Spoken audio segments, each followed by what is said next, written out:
नमस्कार। प्राइम समाचारमा स्वागत छ। म दृष्टिवाणी थेताल र म सरोज कोइराला। सुरु गरौँ अहिलेसम्मका प्रमुख समाचारबाट। जेठ महिनाभित्र स्थानीय तहको चुनाव गर्ने गठबन्धनको निर्णय, मिति घोषणा गर्न सरकारलाई सुझाव। राष्ट्रपति आयोग र एमाले पनि देउवामाथि दबाव बढाउँदै। सुकुम्बासीका समस्या समाधान गर्न बनाइएका नीति र योजना कार्यान्वयन भएन। दल र नेताहरू भोटका लागि राजनीति गर्नमै सीमित, उठीबास नबनाउन आग्रह।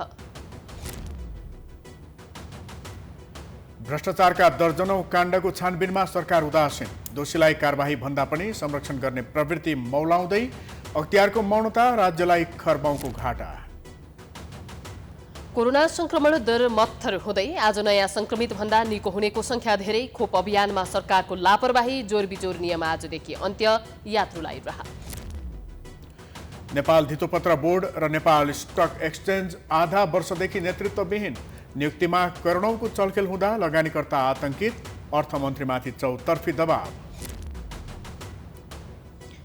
अमेरिकाको पूर्वी तटमा बम्बो जेनेसिस हिउँ आँधीको चपेटामा यात्रा गर्ने र बस्ने सबैलाई सावधानी अपनाउन आग्रह।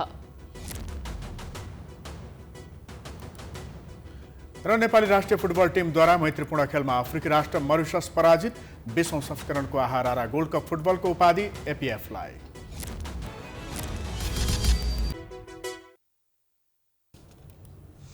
अब समाचार विस्तारमा। सत्ता गठबन्धनले जेठ महिनाभित्र स्थानीय तहको चुनाव सम्पन्न गर्न सरकारलाई सुझाव दिने निर्णय गरेको छ। बालुवाटारमा बसेको गठबन्धनको बैठकले जेठभित्रै निर्वाचन गर्नुपर्नेमा जोड दिएको हो। कानूनविदहरूसँग समेत छलफल गरेको गठबन्धनले जेठभित्र स्थानीय तहको चुनाव गर्नुपर्ने निष्कर्ष निकालेको सरकारका प्रवक्ता समेत रहेका कांग्रेस नेता ज्ञानेन्द्र बहादुर कार्कीले जानकारी दिए। जेठ महिनाभित्रमै स्थानीय तहको निर्वाचन सम्पन्न हुने उनले स्पष्ट पारे। उच्च स्तरीय 5 दलीय राजनीतिक संयन्त्रले स्थानीय तहको अथवा स्थानीय सरकारको निर्वाचन जेठ महिनाभित्रमा सम्पन्न गर्नका निमित्त 5 दलीय उच्च स्तरीय संयन्त्रले प्रधानमन्त्रीज्यू मार्फत सरकारलाई सुझाव दिएको छ। त्यस्तै गरेर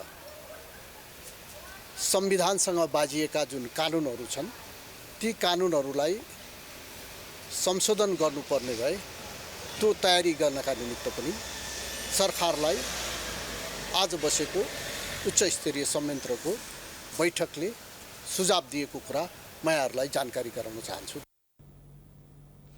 अब निर्वाचन आयोगसँगको परामर्शमा सरकारले स्थानीय तहको निर्वाचनको मिति तोक्ने गठबन्धनको दाबी छ।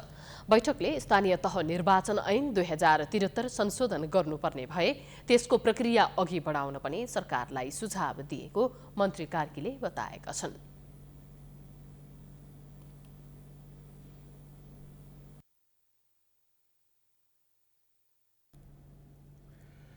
राष्ट्रपति विद्यादेवी भण्डारी राजनीतिक विषयमा जोडिएर विवादित बनेको धेरै पटक भयो। अहिले फेरि अर्को आलोचना खेप्नु परेको छ। स्थानीय तहको निर्वाचन गर्न आग्रह गरेर लेखिएको पत्र प्रधानमन्त्रीलाई दिएको विषय विवादमा परेको हो। राष्ट्रपतिले महत्त्वपूर्ण विषयमा चासो राख्नु स्वाभाविक भए पनि लिखित पत्र दिनुलाई गलत मानिएको छ। एक रिपोर्ट। राष्ट्रपति विद्यादेवी भण्डारीले बिहिबार प्रधानमन्त्री शेरबहादुर देउवालाई स्थानीय तह निर्वाचन नसार्न लिखित रूपमै आग्रह गरेकी थिइन्।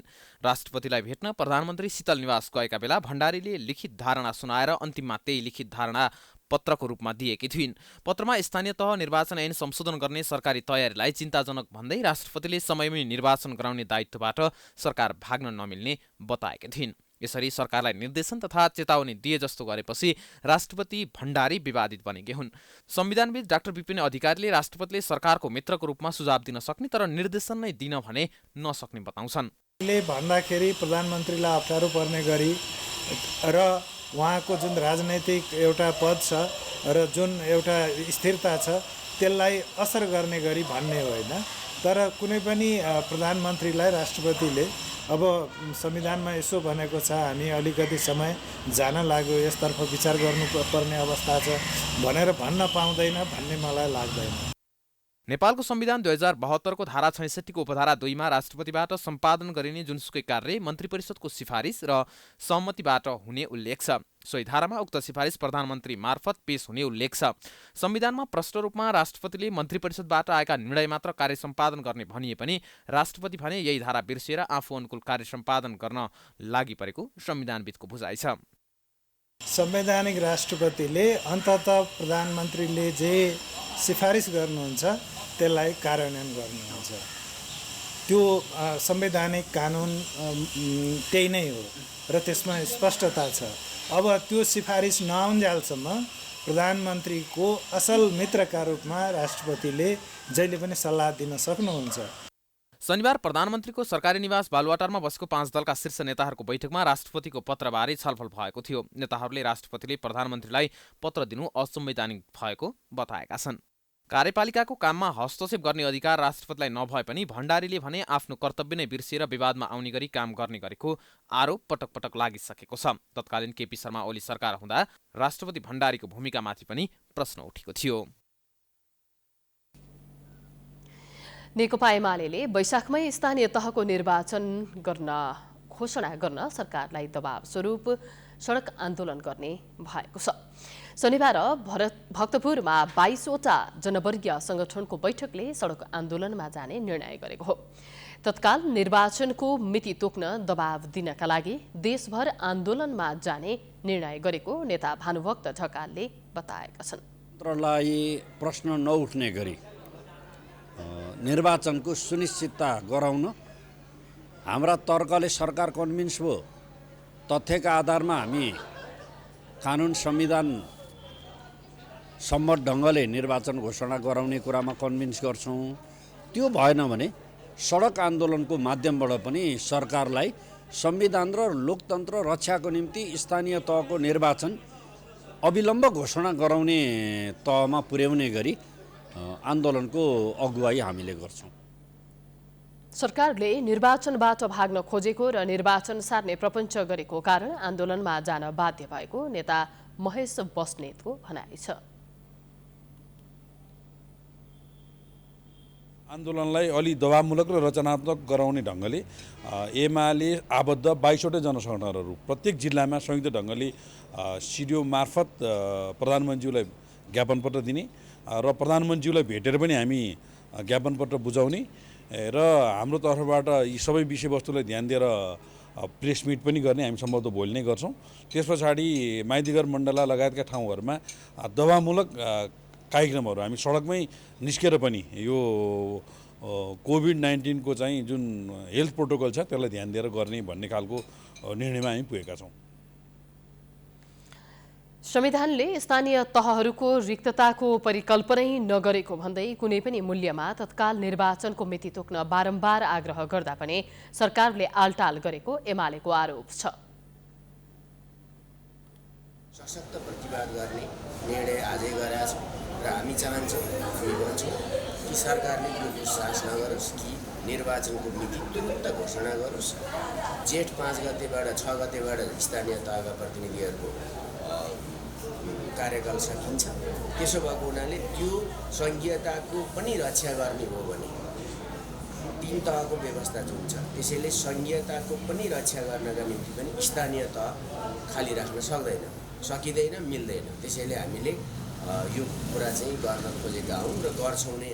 संविधानको कार्यान्वयन र जनताको अधिकार स्थापित गराउने कुरामा सुसूचित गराउँदै जनचेतनामूलक अभियानदेखि लिएर सङ्घर्षका कार्यक्रमहरू समेतका कार्यक्रम योजनाहरूमा हामी तयारी अवस्थामा छौँ। एमाले आन्दोलन अन्तर्गत पहिलो चरणमा ज्ञापन पत्र र ध्यानाकर्षण गराउने तयारी गरेको छ। त्यसपछि सडकमा कार्यकर्ता उतार्ने जनाइएको छ।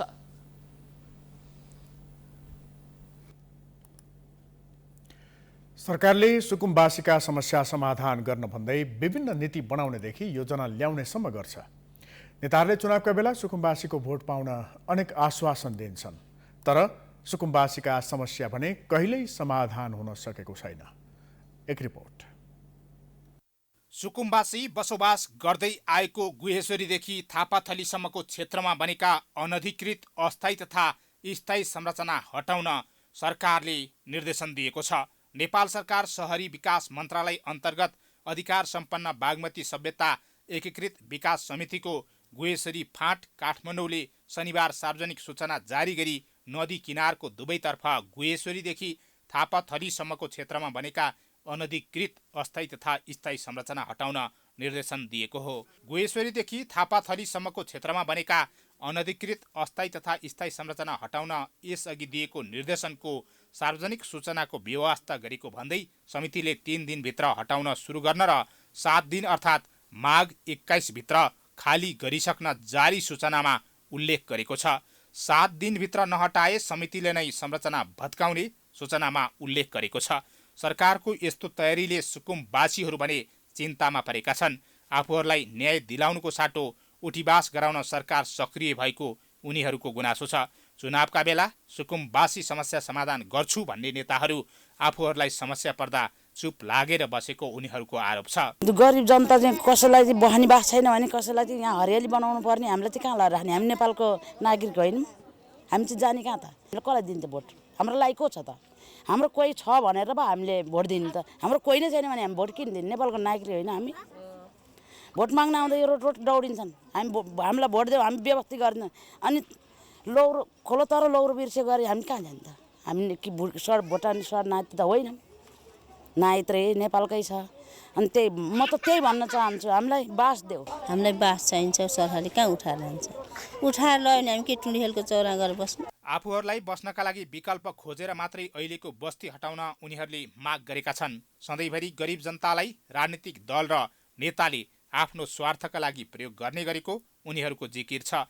बर्खायाममा खोलाले सताउने अनि हिउँद सुरु भएपछि सरकारले सताउने गरेको सुकुमवासी बस्तीका नागरिकको दुखेसो छ। त्यही हो, बर्खा लागेपछि बाढी पस्छ र डर हुन्छ होइन, बगाउँछ भन्छ। अब सामानहरू सबै बगाउँछ ओसार्दै अनि अब अहिले पनि उठाउँछ भन्छ भने हामीलाई चाहिँ कहाँ लगेर राख्ने?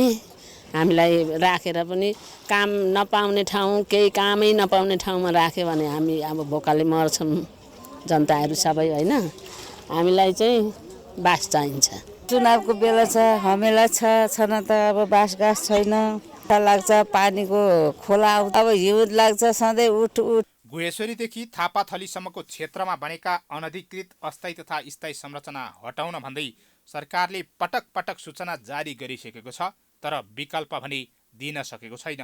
यो त एउटा उदाहरणीय क्षेत्र मात्र हो। यस्ता सुकुमवासीका क्षेत्र त नेपालमा धेरै छन् जो नेता तथा कार्यकर्ताका लागि भोट माग्ने मात्र नभई चुनावका लागि राम्रो एजेन्डा बन्ने गरेका छन्।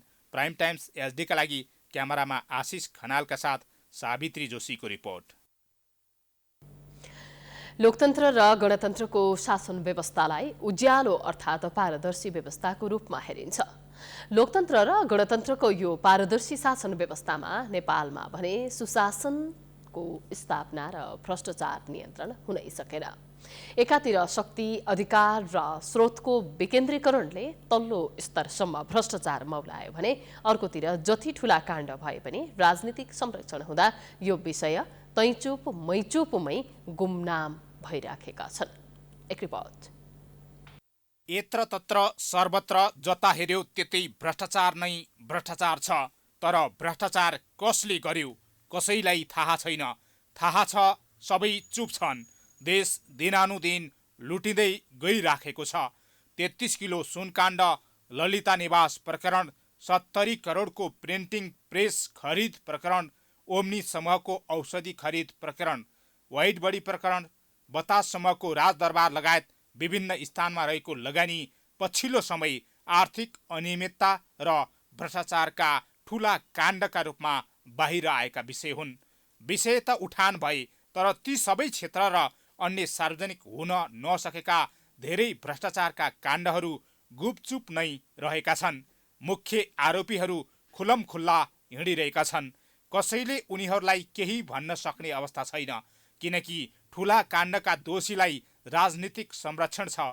गाउँ गाउँमा सिंहदरबार जस्ता नारासहित शक्ति, अधिकार र स्रोतको विकेन्द्रीकरण हुँदै जाँदा त्यसले भ्रष्टाचारलाई पनि डर लाग्दो गरी विकेन्द्रीकरण गरिदियो। समाजको तल्लो तहसम्म भ्रष्टाचार विकेन्द्रित हुँदै गएको छ। नियन्त्रणका लागि अख्तियार दुरुपयोग अनुसन्धान आयोग जस्तो संवैधानिक निकाय त छ, तर सानालाई कारबाही गरे जस्तो गरेर आफ्नो औपचारिक तथ्याङ्क प्रस्तुत गर्नुभन्दा ठूला उपलब्धि हासिल गर्नै सकेको छैन। सबैतिर राजनीतिक भागभण्डा छ, ढाकछोप राजनीतिबाट नै भइरहेको छ। भ्रष्टाचार विरुद्धको संस्थामा पनि राजनीतिक भागभण्डा हुँदा आउनु पर्नेहरू कारबाहीको दायरामा आउन सक्दैनन्। त्यहाँका उच्च पदस्थहरू नुनको सोझो गर्न मात्रै बाध्य छन्। जुन चाहिँ संस्थाहरूले भ्रष्टाचार चाहिँ विरुद्ध काम गर्दछ तिनीहरूको पनि नियुक्तिमा राजनीतिक भागभण्डा भयो है। अब राजनीतिक भागभण्डामा परेकाहरूले निर्णय गर्दाखेरि त आफ्नो पार्टी आफूलाई जसले चाहिँ नियुक्त गरेको छ त्यो प्रति चाहिँ नरम हुने, अरूलाई कडा हुनु खोज्ने, अनि सबै पार्टीको पनि त्यो भएपछि त कसैले कसैलाई पनि कारवाही गर्न नसक्ने। भ्रष्टाचार नियन्त्रणका लागि काम गर्नुपर्ने प्रमुख दायित्व बोकेका राजनीतिक दल र त्यसका शीर्ष नेताहरू नै आफै भ्रष्टाचारमा निर्लज्ज संलग्न छन्। भोट खरिददेखि संसदको खरिद होस् या कार्यपालिका, न्यायपालिका, व्यवस्थापिका तथा भ्रष्टाचार नियन्त्रण गर्ने निकाय र राजनीतिक दल सबैतिर डरलाग्दो तवरले भ्रष्टाचार बढिरहेको छ। त्यसैले भ्रष्टाचार नियन्त्रण गर्ने निकायले ठुलालाई उन्मुक्ति दिने र साना तर्साउने गतिविधिले के काम गर्ला र भन्ने प्रश्न उब्जिएको छ। ठुलो माछा चाहिँ अझै पनि समात्न सकेका छैन। अब यो ललिता निवास त्यत्रो ठुलो चर्चा भयो, प्रधानमन्त्रीको नाकै मुनि भएको ठाउँमा हैन, त्यहाँ पनि त्यो कुरा अगाडि बढ्न सकेन। यदि देश बनाउने नै हो भने तेरो मेरो नभनी, नेता मन्त्री कोही नभनी कठोर कारबाहीको भागीदार नबनाएसम्म भ्रष्टाचार निवारण हुनै सक्दैन। अब त नागरिक स्तरबाट नै चरम दबाव एवं खबरदारी नभएसम्म नेपालमा भ्रष्टाचार उन्मूलन हुनै नसक्ने देखिन्छ। भ्रष्टाचारको मुहान राजनीतिक क्षेत्रमै कारबाही गर्ने हो भने बाँकी धारामा धाउनु नै पर्ने थिएन कि? प्राइम टाइम्स एचडीका लागि हरिशरण न्यौपाने, काठमाडौँ। समाचारको सिलसिला जारी छ, हामी विश्रामपछि आउँछौँ। बाँकी समाचारको साथमा विश्रामपछि स्वागत छ। अब बाँकी समाचार। केही दिन तीव्र गतिमा फैलिएको कोरोना संक्रमण मत्थर हुँदै गएको छ। आज नयाँ संक्रमित भन्दा निको हुनेको संख्या धेरै छ। विगत 24 घण्टामा 4,904 जनामा कोरोना संक्रमण पुष्टि हुँदा 5,924 जना निको भएका छन्। देशभर गरिएको 10,101 पीसीआर परीक्षणका क्रममा 3,318 जना र 4,461 एन्टिजेन परीक्षणका क्रममा 1,586 जनामा कोरोना संक्रमण पुष्टि भएको स्वास्थ्य मन्त्रालयले जनाएको छ। तेस्रो लहर सुरु भए यता पहिलो पटक संक्रमितको संख्या भन्दा निको हुनेको संख्या बढी भएको हो। माघ 1 गते 31.8% रहेको संक्रमण दर त्यसयता निरन्तर बढेर माघ 8 गते 50.8% सम्म पुगेको स्वास्थ्य तथा जनसङ्ख्या मन्त्रालयको तथ्याङ्कले देखाउँछ। माघ 10 गतेपछि भने निरन्तर घट्दै गएको संक्रमण दर शनिबार 33.7% मा झरेको छ। हालसम्म नेपालमा कुल संक्रमित मध्ये 8,48,360 जना संक्रमण मुक्त भइसकेका छन्। नेपालमा निको हुने दर 89.5% रहेको छ। यो सँगै सक्रिय संक्रमितको संख्या घटेर 87,329 मा पुगेको छ। त्यस्तै कोरोनाका कारण थप 6 जनाको मृत्यु भएको छ। हालसम्म नेपालमा कोरोनाका कारण 11,703 जनाको मृत्यु भएको छ। नेपालमा मृत्यु दर 1.4% छ। हालसम्म 1,65,27,741 जनाले पहिलो मात्रा, 1,40,15,324 जनाले दोस्रो मात्रा र 3,33,835 जनाले अतिरिक्त मात्रा खोप लगाइसकेका छन्।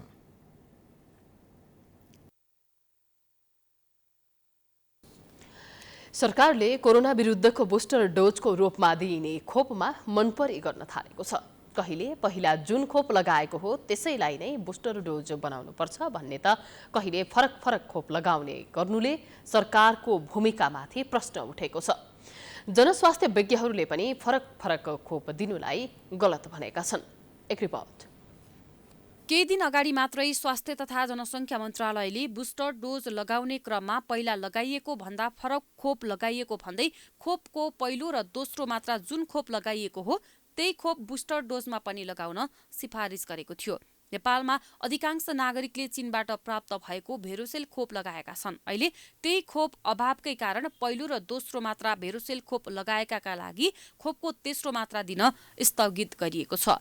खोप केन्द्रहरूबाट Covishield, AstraZeneca, Johnson and Johnson खोपहरू दिएको छ, तर भेरोसेल खोप अभाव छ। यता पहिला फरक खोप नलगाउनु भनेको सरकारले यति बेला भेरोसेल खोप लगाएकाहरूले कोभिसिल्ड लगाउन सिफारिस गरेको छ। तर स्वास्थ्य विज्ञहरूले भने पहिलो र दोस्रो मात्रा लगाएकै खोपको तेस्रो मात्राका रूपमा प्रयोग गर्न सुझाव दिएका छन्। जनस्वास्थ्य विज्ञ डाक्टर रमेश आचार्यले खोपको तेस्रो मात्राका लागि पहिला लगाइएको भन्दा फरक खोपले असर नगरे तापनि प्रयोग गरेकै खोपकै तेस्रो मात्रा लगाउनका लागि उपयुक्त हुने बताउँछन्।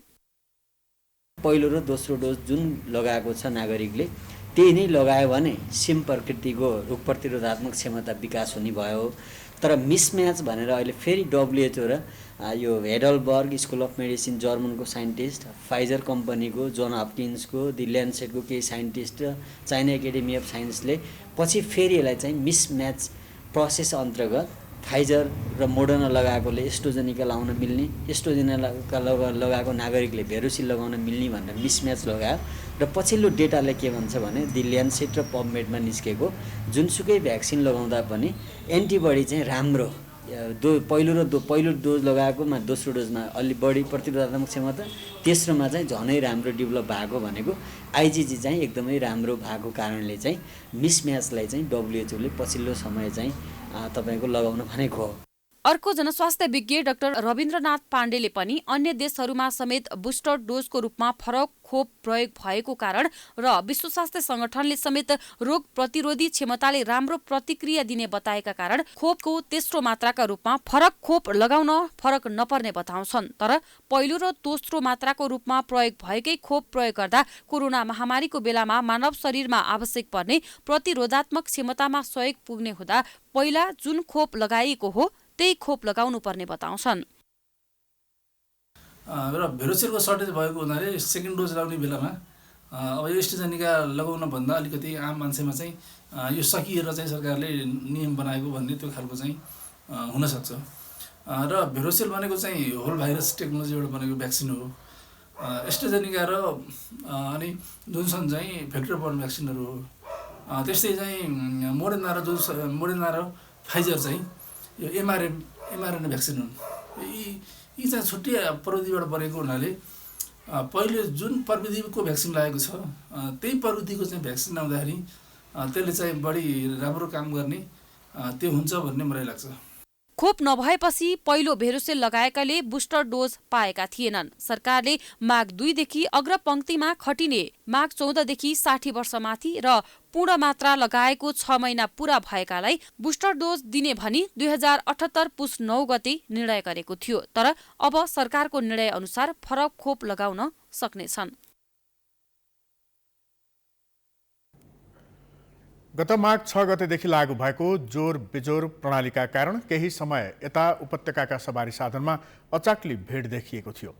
सरकारलाई चौतर्फी दबाव आएपछि सार्वजनिक सवारीको हकमा भने जोड बिजोर प्रणाली हटाइएको छ।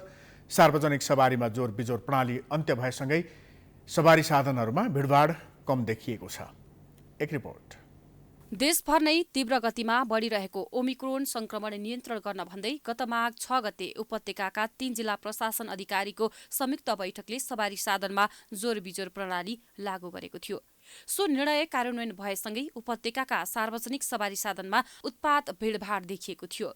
अन्य क्षेत्र यथावतै रहेको तर सार्वजनिक सवारीको संख्या घटाएपछि एउटै सार्वजनिक यातायातमा धेरै जनसंख्या भर पर्नुपर्ने अवस्था आएको थियो। बिहान र बेलुका कार्यालय समयमा सवारी साधनमा निकै भिडभाड देखिएको थियो। कोरोना संक्रमणको जोखिम झनै बढेको भन्दै सरकारमाथि चौतर्फी दबाव आएपछि शुक्रबार साँझ बसेको उपत्यकाका जिल्ला प्रशासन अधिकारीको संयुक्त बैठकले सार्वजनिक सवारीको हकमा जोर बिजोर प्रणाली अन्त्य गरेको छ। जोर बिजोर प्रणाली अन्त्य भएसँगै सवारी साधनमा खासै भिड देखिएको छैन। धेरै कम छ। आज भिडभाड त गाडीमा धेरै कम छ। मान्छे पाउनै गाह्रो जस्तो भइरहेछ हैन। एकदमै खाली हिँड्नु परेको छ कि आज चाहिँ। अहिले आज त्यति भिडभाड छैन, अहिले खुल्लै हो। भौतिक दूरी केही हदसम्म भए पनि कायम भएको छ, तर यात्रु तथा सवारी चालकहरू अझै पनि लापरवाही नै देखिन्छन्। खचाखच यात्रु बोक्दै आएका सवारी खाली हुन थालेपछि यात्रुहरू केही हदसम्म सुरक्षित भएको महसुस हुने बताउँछन्। मान्छेको भिडभाड बढी हुन्छ होइन, अब चाहिँ मान्छेहरूलाई चाहिँ आवत जावतमा कसरत पनि छ कि। अब तपाईँको जोर बिजोर खुलाइदियो भने सबैलाई साधन पाइयो नि त, बेलामा साधन पनि पाइन्छ र बेलामा हिँड्नु नि पाइयो। अब 1 घन्टा कुर्ने ठाउँमा चाहिँ आधा घन्टामा गाडी पाइयो। जोर बिजोर भन्दा सार्वजनिकको लागि चाहिँ सबै खोल्नु पर्यो, प्राइभेटको लागि जोर बिजोर लागू चाहिँ गर्नुपर्छ। उपत्यकाको परिस्थितिलाई मध्यनजर गर्ने हो भने भिडभाड नियन्त्रण गर्नका लागि सार्वजनिक सवारी कम गराउनु भन्दा पनि बढाउन आवश्यक देखिएको विज्ञहरूको भनाइ छ। यातायात विज्ञ आशिष गजुरेल उपत्यकामा सार्वजनिक यातायात कम गराउने दिगो समाधान नरहेको बताउँछन्। उनी सार्वजनिक यातायात कम गराउने भन्दा पनि एकै समयमा धेरै मानिसले सहजै यात्रा गर्न मिल्ने व्यवस्था गर्नुपर्नेमा जोड दिन्छन्। बाहिर देशमा चाहिँ के गरिरहेको छ भन्दा सार्वजनिक यातायातमा व्यापक सुधार गर्ने हो। सार्वजनिक यातायातमा सुधार गर्ने बित्तिकै के भयो त भन्दा मान्छेहरू चाहिँ निजी सवारी साधनमा आकर्षित नभइकन सार्वजनिक यातायातमा चाहिँ बढी आकर्षित हुनुहुन्छ। त्यो भएपछि जति पनि हाम्रो अहिले चाहिँ 14% 15% को वार्षिक हाम्रो चाहिँ यो सवारी साधनको जुन ग्रोथ छ त्यो त्यति हुँदैन। त्यो नभएपछि सवारी को सङ्ख्या चाहिँ सडकमा कम हुने बित्तिकै हामीलाई व्यवस्थापन गर्न सजिलो हुन्छ। त्यही भएर सबभन्दा हामीले अपनाउनु पर्ने रणनीति भनेको सार्वजनिक यातायातलाई चाहिँ व्यापक सुधार हो। त्यसमा पनि अब हामी चाहिँ मास ट्रान्सपोर्टेसनको कन्सेप्टमा चाहिँ जानुपर्ने भइसकेको छ। पछिल्लो समय सरकार कोरोना नियन्त्रणका लागि उल्टो विधि अपनाउन थालेको विदहरूको भनाइ छ। उपत्यकामा सार्वजनिक सवारी साधनमा जोर बिजोर प्रणाली अन्त्य भए पनि ट्याक्सी, मोटरसाइकल तथा निजी सवारी साधनमा भने जोर बिजोर प्रणाली यथावतै रहेको छ। प्राइम टाइम्स टेलिभिजनका लागि क्यामेरामा भास्कर भट्टाचार्यका साथ दीक्षा गौतम, काठमाडौँ। आज देशभर विभिन्न कार्यक्रम गरी राष्ट्रिय नर्सिङ दिवस मनाइएको छ। हरेक वर्ष धुमधामका साथ नर्सिङ दिवस मनाइए पनि नेपालमा नर्सहरू अन्यायमा परेका छन्। लाखौं खर्च गरेर नर्स पढ्दै आए पनि सो अनुसारको जागिर नपाउने र धेरै खट्नुपर्ने नर्सहरूको पीडा यथावत छ। एक रिपोर्ट। आज माघ 15 गते नेपाल नर्स दिवस, तिनै ममतामय सेवा दिने नर्सहरूको दिन। देशभर विभिन्न चेतनामूलक कार्यक्रम गरी मनाइँदैछ। नर्सिङको इतिहास नेपालमा खासै पुरानो भएको छैन। नर्स बिनाको अस्पतालको परिकल्पना पनि गर्न सक्दैनौं। अझै कोभिड महामारीको बेलामा नर्सको महत्त्व कति छ भन्ने स्पष्ट भएको छ। शुक्रराज ट्रपिकल तथा सरुवा रोग अस्पतालकी नर्स श्वेता तिवारी रुकुम पश्चिम घर भएकी उनलाई उनका बुबा आमाले निकै सङ्घर्षका साथ नर्सिङ पढाए। पढेर मात्र नेपालमा सहज तरिकाले आफ्नो पेसाको सदुपयोग गर्न सकिँदैन भन्ने चाहिँ उनलाई जागिर पाउन निकै गाह्रो भयो। तर निकै सङ्घर्ष पश्चात अहिले उनी टेकु अस्पतालमा विगत 2 वर्षदेखि कार्यरत छिन्। उनले कोभिड महामारीको पहिलो दोस्रो लहरमा कयौं बिरामीको सेवामा दिनरात भोक प्यास नभनी पिपी लगाएर 10 घण्टासम्म समय अस्पतालको आइसियुमा खटिनु पर्दाको समय यसरी सम्झिन्छन्। गाह्रो एकदम पसिना आउँथ्यो कस्तो। अझ त्यो बेलामा त अहिले त हामी एउटा गाउन मात्रै लाए पुग्छ भन्ने भयो, त्यही भएर एउटा गाउन मात्रै लाएर जान्छ। त्यो बेलामा त भित्र पिपी बुट त्यही अनुसारले सिल्ड अनि त्यो बाहिर पनि अर्को गाउन लगाएर एकदम गाह्रो हुन्थ्यो। त्यो बेलामा कभरिङ्स धेरै हुन्थ्यो, धेरै लेयर लुगा लाउँदाखेरि गाह्रो हुन्थ्यो। अब निस्किन पनि नपाउँदा, पानी पनि खान नपाउँदा भोक लाग्थ्यो अभियसली। तर अब पेसेन्टहरूलाई हेर्दा पनि माया लाग्थ्यो। फेरि अब हामीले नहेरे कसले हेर्छ भन्ने कुरा पनि हुन्थ्यो। त्यतिखेर चाहिँ एउटा बेडमा हाम्रो तल माथि आइसियुमा, म चाहिँ आइसियुमा काम गर्छु होइन, तल इमर्जेन्सीबाट डाइरेक्ट माथि आइसियुमा ल्याउनु पर्ने पेसेन्टहरू धेरै हुनुहुन्थ्यो। वेटिङमा 3-4 जनै हुनुहुन्थ्यो। अनि माथि एउटा पेसेन्टको डेथ हुन पाएको छैन, अर्को आइहाल्ने कि एकछिन पनि। हामीले यतिसम्म गरेछौँ कि एउटालाई राम्ररी त्यो डेड बडी प्याक गरेर मजाले मर्गमा राख्न नपाउँदै अर्को केस आइहाल्नुहुन्थ्यो कि। स्वास्थ्य जस्तो संवेदनशील क्षेत्रमा काम गर्नुपर्ने तथा 24 घण्टा बिरामीको स्याहार सुसारमा बिताउनु पर्ने उनीहरूको सेवा सुविधामा भने सम्बन्धित निकायहरू सचेत छैनन्। अस्पतालहरूमा स्वयंसेवा गर्नुपर्ने, तलब भत्ताको कमी नर्स पेसेन्ट रेसियो लागू नहुनु नर्सहरूको पुरानै समस्या हो। सरकारी अस्पतालमा त जेनतेन सरकारले तोके अनुसार तलब त दिएको छ, तर निजी अस्पतालहरूमा भने यस्ता समस्या उस्तै छ। हजुर धेरैजना नर्सहरूले चाहिँ जति उहाँहरूले पारिश्रमिक पाउनुपर्ने हो त्यति चाहिँ पाइराख्नु भएको छैन। अझ प्राइभेटको कुरा गर्ने हो भने चाहिँ एकदमै थोरै, त्यो त खाजा खान पनि नपुग्ने पैसा चाहिँ पाइराख्नु भएको छ। अब गभर्मेन्ट हस्पिटलहरूमा चाहिँ जो गभर्मेन्टले तोकेको अनुसारको स्यालेरी चाहिँ पाइरहेको छ, तर गभर्मेन्ट हस्पिटलमा काम गर्नलाई चाहिँ एकदमै धेरै अब नेपालमा चाहिँ कि चाहिँ पावर लाउनु पर्ने, अब कि चाहिँ आफू एकदमै धेरै एक्स्ट्रा ट्यालेन्ट हुनुपर्ने लोकसेवामा नाम निकाल्न, अथवा अरू चाहिँ करारहरूको लागि चाहिँ धेरै जस्तो अब आफ्नै मान्छे राख्ने चलन चाहिँ छ। त्यो त अब सबैजनालाई थाहा छ। नेपाल नर्सिङ सङ्घको तथ्याङ्क अनुसार नेपालमा 1 लाख भन्दा बढी नर्सहरू रहेका छन्, जसमध्ये 15,000 सरकारी अस्पतालमा कार्यरत छन् भने निजीमा 17,000को हाराहारीमा कार्यरत छन्। त्यसै गरी 28,000 नेपाली नर्सहरू रोजगारीका लागि विदेश गएका छन्। देशभर 35,000 नर्सहरू बेरोजगार रहेका छन्। देशमा रोजगारीको उचित अवसर सृजना नहुनुले नर्सहरू विदेशिने क्रम बढ्दो छ। यसको प्रत्यक्ष असर स्वास्थ्य क्षेत्रमा पर्न नदिन उचित व्यवस्थापनका लागि सम्बन्धित निकाय समयमै गम्भीर हुनु जरुरी छ। जुन जुन देशमा सामाजिक, आर्थिक र राजनीतिक क्रान्ति भएका छन् त्यहाँ स्वतन्त्रता, प्रजातन्त्र र मुक्तिका खातिर बिना स्वार्थ देशका लागि मानिसले आफ्नो बलिदानी दिएका हुन्छन्। देशका लागि आफ्नो ज्यानको बलिदानी गर्ने सच्चा व्यक्ति नै वास्तविक शहीद हुन्। नेपालमा भने सच्चा शहीदको मूल्याङ्कन हुन नसकिरहेको तितो यथार्थ छ। एक रिपोर्ट। लखन थापा मगर नेपालका पहिलो शहीद हुन्। तत्कालीन एकतन्त्रीय जहानिया राणा शासन विरुद्ध विद्रोह गरेका मगरलाई विक्रम सम्वत 1933मा गोर्खा जिल्लाको मनकामना मन्दिर परिसरको रुखमा झुन्ड्याएर मृत्युदण्ड दिइएको थियो। त्यसपछि विक्रम सम्वत 1997 सालमा शुक्रराज शास्त्री, दशरथ चन्द ठाकुर, धर्मभक्त माथेमा र गङ्गालाल श्रेष्ठले राणा शासन विरुद्धको नेपाली जनताको स्वतन्त्रता र अधिकार प्राप्तिको सङ्घर्षमा आफ्नो बलिदानी दिएका थिए। उनीहरू नेपालका सच्चा शहीद हुन्। काठमाडौँको इन्द्रचोकमा शुक्रराजले विक्रम सम्वत 1995 मङ्सिर 13 गते राणा शासकहरूको विरुद्ध भएको पहिलो आमसभामा एकजुट हुन आह्वान गरेपछि राजद्रोहको अभियोग लगाई उनलाई 1997 साल माघ 6 गते सर्वस्व हरणसहित फाँसीको सजाय सुनाइयो। विक्रम सम्वत 1997 साल माघ 10 गते राति टेकुको खरीको बोटमा झुन्ड्याएर उनलाई मारियो। देशको लागि मरेर गयो, देशबाट केही पाऊँ भनेर सोचेर चाहिँ मरेको जस्तो लाग्दैन। त्यस कारण हामीले पनि शुक्रराज परिवारको मान्छे भनेर केही पाऊँ भने मैले पनि सोचेको छैन। मुलुकको शहीदहरू, मुलुकको अग्र गमनको लागि, एउटा विकासको लागि, मुलुकको प्रजातान्त्रिक बाटोको लागि, मुलुकलाई आर्थिक रूपबाट सम्बोधन बनाउनलाई, कानुनी राज्य बनाउनलाई जुन चाहिँ उहाँहरूले लड्नु भयो त्यो चाहिँ फलोस् फुलोस्, राम्रो होस्। दशरथ चन्द पनि शास्त्रीकै पछि लागेका कारण शहीद बन्न पुगे।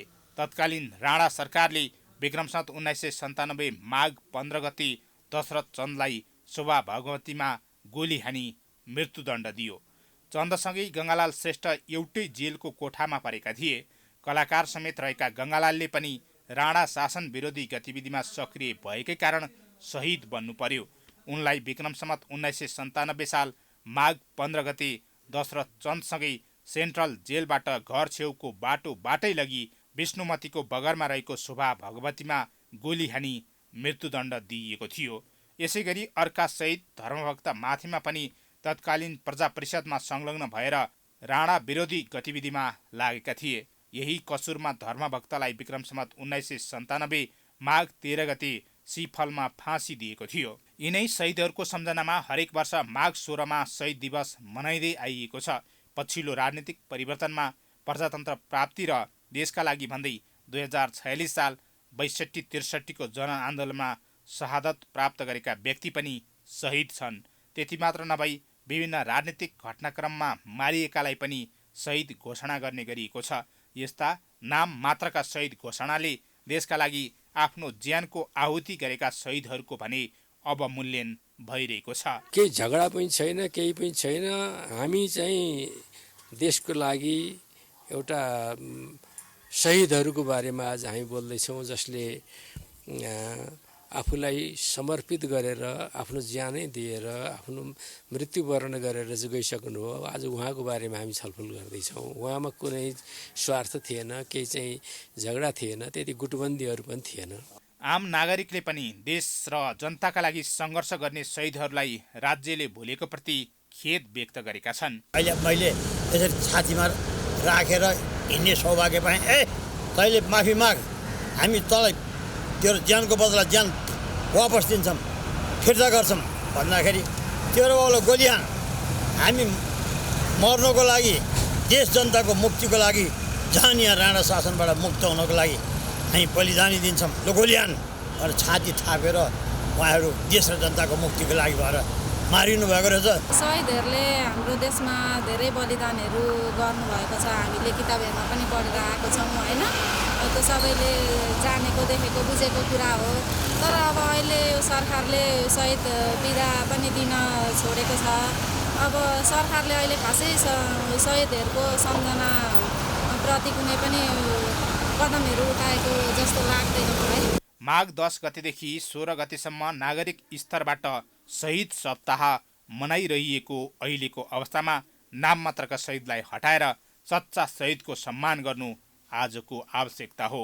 सरकारले साँच्चै शहीदको सच्चा सम्मान गर्ने हो भने सत्ता स्वार्थमा मात्र केन्द्रित नबनी ती वास्तविक शहीदले देखाएको बाटोमा लागेर देश र जनतालाई लोकतन्त्र, सुख, शान्ति र समृद्धिको बाटोमा हिँडाउन सक्नुपर्ने देखिन्छ।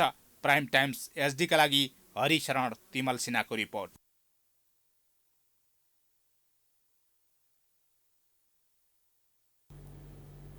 समाचारको सिलसिला अझै जारी छ। हामी विश्रामपछि आउँछौँ। बाँकी समाचारको साथमा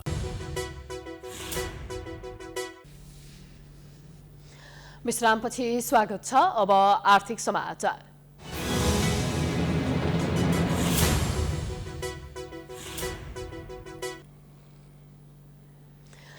करिब आधा वर्षदेखि शेयर बजारको नियामक निकाय नेपाल धितोपत्र बोर्ड र नेपाल स्टक एक्सचेन्ज नेप्से नेतृत्वविहीन छ। दुवै संस्थामा नियुक्तिका लागि करोडौं रुपैयाँको चलखेल हुँदा ढिलाइ भएको बुझिएको छ। अर्कोतिर चुनावको हल्लाका कारण शेयर बजार प्रभावित भइरहेको छ, जसको चेपुवामा लगानीकर्ता परिरहेका छन्। एक रिपोर्ट। विगत करिब 6 महिनादेखि रिक्त रहेको नेपाल धितोपत्र बोर्डको अध्यक्ष र नेपाल स्टक एक्सचेन्ज नेप्सेको प्रमुख कार्यकारी नियुक्ति प्रक्रिया आवेदनको सूचना निकाल्दै फेरि सार्दै गरेर टरिरहेको छ। यसमा सत्तारूढ मुख्य राजनीतिक दलका प्रमुख एवं नेताहरूको स्वार्थको भूमिका प्रमुख रहेको आशंका उब्जिएको छ। प्रधानमन्त्री शेरबहादुर देउबा र अर्थमन्त्री जनार्दन शर्माको आआफ्नो स्वार्थ र राजनीतिक भागभण्डा नमिल्दा दुवै संस्थाका प्रमुख छान्ने विषय पटक पटक टर्दै गएको लगानीकर्ताको आरोप छ। नातावाद र कृपावाद मात्र नभई पदका लागि 4 करोड रुपैयाँसम्म तिर्नुपर्ने भएपछि कुरा नमिलेको शेयर बजारका जानकारहरू बताउँछन्। 6 महिना जति हुन लाग्यो धितोपत्र बोर्ड र नेप्से खाली नेतृत्वविहीन अवस्थामा छ होइन। अनि यसमा चाहिँ के भइरहेछ भने कहिले अर्थमन्त्रीले हस्तक्षेप गर्ने, कहिले प्रधानमन्त्रीले हस्तक्षेप गर्ने कुरा आइरहेछ त्यहाँ। किनभने कहिले काङ्ग्रेसको भागभण्डामा धितोपत्र बोर्ड पर्छ, कहिले नेप्से चाहिँ माओवादीको भागभण्डामा पर्छ होइन। त्यसले गर्दाखेरि अब लास्ट फाइनल हुन लाग्यो। 1 हप्ताभित्रमा हामीले अध्यक्ष पाउँछौँ भनेर हामी आशा गर्दा फेरि त्यसलाई चाहिँ क्यान्सल गरेर पुनः गठन गरियो भन्ने कुराहरू आउँछ क्या। धितोपत्र बोर्ड या नेप्सेको मान्छेले त्यो ठाउँमा पुग्नको लागि 2 देखि 4 करोडसम्म बुझाउनु पर्छ भन्ने कुरा बाहिर आइरहेछ। अहिले कोभिडका कारण अन्यत्र लगानी गर्ने क्षेत्र नहुँदा लगानीकर्ताहरू शेयर बजारतर्फ आकर्षित देखिएका छन्। तर बढिरहेको शेयर बजारमा पछिल्लो समय करेक्सन देखिएको छ। यसको प्रमुख कारण चुनाव नहुने हल्लाले काम गरेको विश्लेषकहरू बताउँछन्। चुनाव हुँदा पुँजीगत खर्च बढ्ने र त्यसले बजार चलायमान गर्छ भन्ने आशा लगानीकर्तामा थियो। तर चुनाव सर्ने किसिमको सरकारी भनाइले त्यसमा ठेस लागेको हो। मनोवैज्ञानिक असर नै हो, चुनाव हुन्छ अथवा ढिलो हुन्छ भन्ने कुरा कारणले गर्दाखेरि पनि आजको अलिकति ठुलो फल भयो बजारमा। यो सबै कुराहरू छन्। यसले हामी अलिकति लङ्गर टर्म ड्युरेसनमा त बजारलाई माथि नै देख्छौँ, तर इन बिट्विन 1-2 मन्थ्सको लागि बजार सायद कन्सल्टेसनमा जान्छ होला। लगानीकर्तालाई तर्साउने भन्दा पनि बदमासी गर्नेलाई कारबाही गर्ने किसिमको नीति ल्याउन सके बजारमा देखिएको समस्या समाधान हुने विज्ञहरू बताउँछन्। अहिले बजारमा 45 लाखभन्दा बढीले डिम्याट एकाउन्ट खोलेसँगै शेयर कारोबारमा लगानीकर्ताहरू सक्रिय बन्दै गएको र उनीहरूको पहुँच पनि विस्तार भएको देखिएको छ। तर अफवाह फैलाउने र बजारलाई प्रभावित बनाउने प्रवृत्ति नरोकिँदा लगानीकर्ता अन्यलमा पर्ने गरेका छन्। नियामक निकायलाई राजनीतिक भर्ती केन्द्र बनाउनु भन्दा पनि स्वतन्त्र किसिमको नीति नियम लगाइने संस्थाको रूपमा विकास गर्नु आजको आवश्यकता हो। प्राइम टाइम्स एचडीका लागि क्यामेरामा राजेश दाहालका साथ हरिशरण नेउपाने, काठमाडौँ। अब अन्तर्राष्ट्रिय समाचार।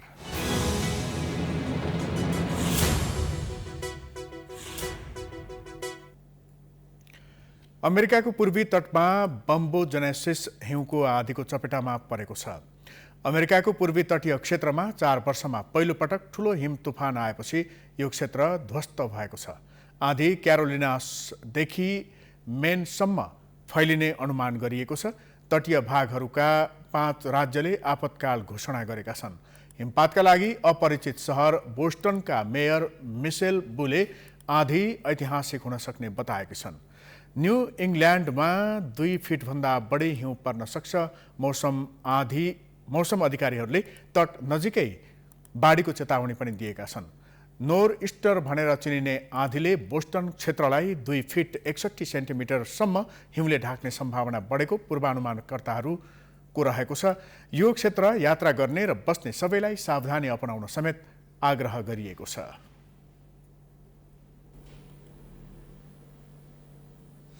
अब खेलकुद समाचार।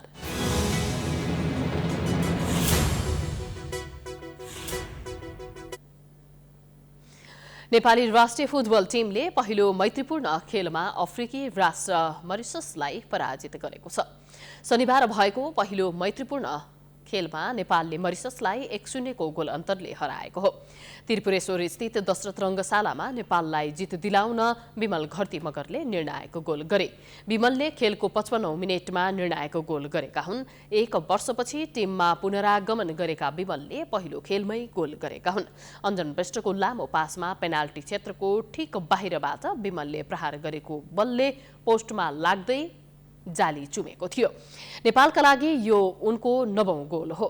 नेपालले पहिलो पटक आधिकारिक रूपमा अफ्रिकी राष्ट्रसँग खेलेको हो। नेपालले अब मरिसस विरुद्धको दोस्रो मैत्रीपूर्ण खेल मंगलबार खेल्नेछ। विश्व संस्करणको आहारारा गोल्ड कप फुटबलको उपाधि विभागीय टिम एपीएफले जितेको छ। शनिबार पोखरा रङ्गशालामा भएको फाइनल खेलमा मनाङ मर्स्याङ्दी क्लबलाई ट्राई बेकरमा हराउँदै एपीएफले पहिलो पटक आहारारा गोल्ड कपको उपाधि जितेको हो। निर्धारित र अतिरिक्त समयको खेल 2-2 गोलको बराबरीमा सकिएपछि खेल टाई ब्रेकरमा गएको थियो। पेनाल्टी सुटआउटमा मनाङका खेलाडी ओलावा गोल गर्न चुकेपछि एपीएफले उपाधि हात पारेको हो। उनको प्रहारलाई एपीएफका कोरियन गोलकिपर युया कोरियामाले रोकेका थिए। निर्धारित समयको खेलमा अग्रता विभागीय टिम एपीएफ क्लबले लिएको थियो। खेलको 20औं मिनेटमा युवराज खड्काले विभागीय टिम एपीएफलाई अग्रता दिलाएका थिए। दोस्रो हाफको 67औं मिनेटमा दयानन्द सिंहले मनाङका लागि बराबरी गोल फर्काएका थिए।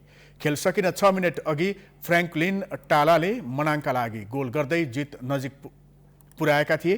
तर इन्जुरी समयको पहिलो मिनेटमै एपीएफका रवि थिङले हेड मार्फत गोल गर्दै खेललाई अतिरिक्त समयतर्फ धकेलेका थिए। उपाधिसहित एपीएफले 10 लाख रुपैयाँ हात पारेको छ। उपविजेता मनाङले 5 लाख रुपैयाँमा चित्त बुझाएको छ।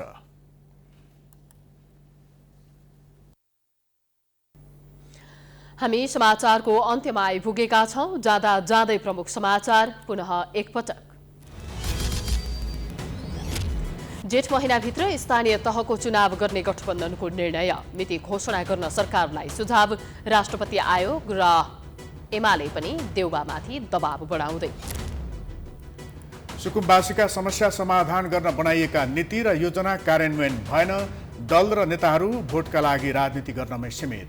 उठिवास नबनाउन आग्रह। भ्रष्टाचारका दर्जनौं काण्डको छानबिनमा सरकार उदासीन। दोषीलाई कारबाही भन्दा पनि संरक्षण गर्ने प्रवृत्ति मलाउँदै अख्तियारको मौनता राज्यलाई खर्बौंको घाटा।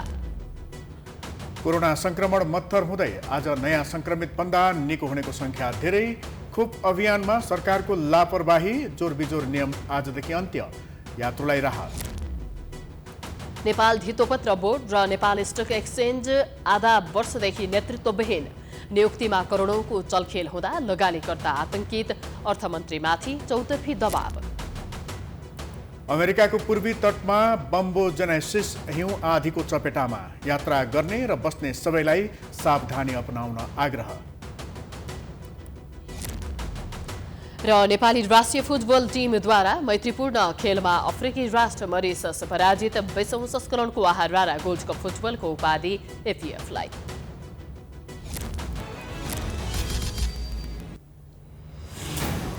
समाचार अहिलेलाई सकियो। यसपछिको प्रस्तुति धमलाको हमला हेर्न सक्नुहुनेछ। हेर्दै गर्नुहोला प्राइम टाइम्स एचडी। नमस्कार।